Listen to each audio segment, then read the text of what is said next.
Hi, I'm Myles Cupp, an instructor at South Coast Swords and the principal curator of Echoes of Steel, a history of European martial arts. Let's go inside and take a look around. In this case over here, you're going to be taken through a narrative journey of the history of European martial arts from its earliest origins in ancient history through the Viking era, sword and bucklers of the medieval period, and onwards into the evolution of modern armies. To my right is the manuscript 133, the world's oldest known martial arts treatise. It deals with sword and buckler combat and dates to the early 1300s. Don't let the size of this shield deceive you. The buckler was very popular from the earliest documented sources all the way up until the early 18th century. To my left is a traveling pistol. It was made by the famed English-American gunsmith John Miles Sr. It dates from the 1790s and is a very good example of early self-defense pistols from the 18th and 19th centuries. To my left is a first edition copy of Captain Alfred Hutton's 1889 work, Cold Steel. Captain Hutton was one of the first modern researchers of historical European martial arts. Here we have a 1734 edition of The Art of Fencing, translated into English by Andrew Mahone, an Irish master of swordsmanship. This is a copy of Francesco Alfieri's 1640 treatise on dueling with the rapier, rapier and dagger, and even rapier and cape. Hanging here on the wall is plate number 3 from Gerard Thibault's 1630 treatise, Academy of the Sword. It is one of the most beautifully illustrated treatises ever to have been produced, and even changed the art of the printing press during its time. We show this particular frame next to a sword modeled like the one that would have been used in the treatise.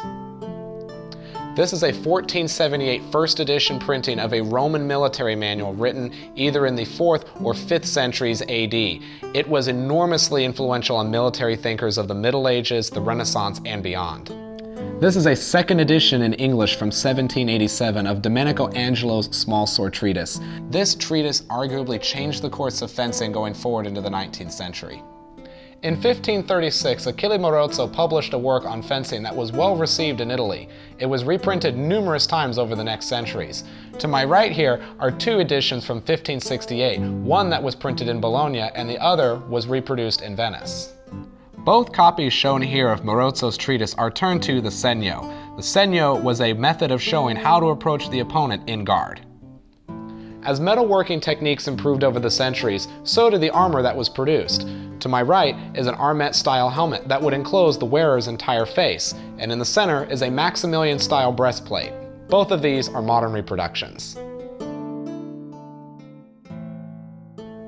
Swords continue to excite the popular imagination. A good example of this is the History Channel hit show Forged in Fire, Knife or Death. This sword right here I got to use on that very show. Stepping up to the tube. This blade is holding up well, the edge is still there. Beautiful job on both the chicken and the tubing. Hey! Boom, right through the fist. Moving on.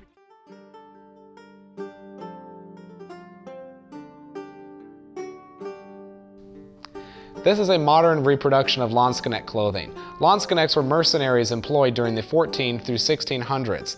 This is also a good example of how clothing, in addition to being fashionable, could also function protectively due to the heavy wools and leathers. This case shows a variety of medieval combat techniques and weapons. Right here is an example of a medieval war sword with a broad blade that is very good for delivering lethal cuts. And in the back of the case is a dagger because when the fight got close, the daggers would come out. One of the most well-documented martial arts traditions are those that deal with combat with the rapier. In this case, we have several examples of dueling treatises from the 17th century, and in this case, and on the wall, we have several nice reproduction swords. Messer means knife. Right here we have a couple examples of German combat knives from the 16th century. While not technically swords, knives were very often used on battlefields by commoners and peasants. Swordsmen have always needed to practice. Since the Middle Ages, they have made practice swords. On top is a reproduction of a sword found in the New York Metropolitan Museum of Art. In the center is a modern take of a type of sword found in the 1570 treatises by Voken Meyer. And at the bottom is a blunted practice longsword. This here is the Svant longsword. It is a reproduction made by Albion. Of note is the S curve in this cruciform style hilt. Also note the fluting in the pommel. This is very intricate and is also a symbol of the wealth of the person who would have wielded it.